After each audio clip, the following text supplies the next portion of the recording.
बिस्मिल्लाहिर्रहमानिर्रहीम। अभी आपके साथ एक और गज़ल के कुछ अशार डिस्कस करता हूँ। इसका मतलब है कि गिरोहे कीना वरा उठ गया है, जाके देख। गिरोहे कीना वरा उठ गया है, जाके देख। खड़ा है दिल का मुहाफिज कोई, बुला के देख। इसका पस मंज़र ये है कि ज़िंदगी में कभी ऐसा होता है कि आप किसी बड़े कॉज़ या किसी बड़े सिलसिले के लिए जब खड़े होते हैं, तो एक गिरोह आपके गिर्द इकट्ठा कर हो जाता है, लेकिन वो गिरोह कीना वरा होता है। उनके दिलों के अंदर कीना होता है, वो ट्रुथ के साथ, सच्चाई के साथ अलाइंड नहीं होते।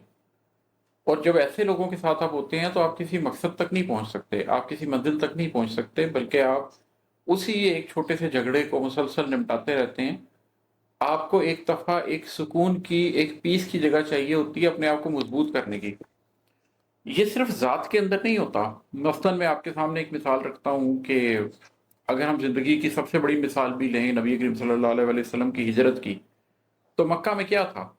वो एक ऐसे गिरोह में घिरे हुए थे जिनके दिलों के अंदर कीना था, और उसकी वजह से वहां पर वो हकीकी काम हो ही नहीं पा रहा था जो हकीकी काम करना था। उन 13 बरस के अंदर वो सब कुछ नहीं हो सका जो मदीना के 10 बरस के अंदर हो गया, बल्कि कहना चाहिए कि 8 साढ़े 8 बरस के अंदर हो गया। तो जब आप ग्रोह कीनावरा से हट जाते हैं और अपने एक मकसद के साथ जुड़ जाते हैं, तो चीजें बदल जाती हैं। इंसान की अपनी जात के साथ भी ऐसा ही होता है। तो ये शेर कह रहा है कि ग्रोह कीनावरा उठ गया है, जाके देख। खड़ा है दिल का मुहाफिज कोई, बुला के देख। वो जो दिल के मुहाफिज, जो जज्बों के मुहाफिज, जो सच्चाई के मुहाफिज खड़ा हुआ कोई रह जाता है, असल में उसको बुलाकर देखें। असल में तादाद में कुछ नहीं रखा। उन सारे कीनावरों से हट के जब आप किसी एक शख्स से या एक थोड़े से लोगों के साथ जुड़ जाते हैं जो कि अपने जज्बों के मुहाफिज होते हैं, उन जज्बों के अंदर मौजूद सच्चाई के मुहाफिज होते हैं, तो आप उनसे बहुत कुछ हासिल कर सकते हैं, बहुत कुछ पा सकते हैं। वो थोड़ा भी ज्यादा होता है। एक और शेर है कि किसी हसीन के माथे का बल समझ इसको। किसी हसीन के माथे का बल समझ इसको।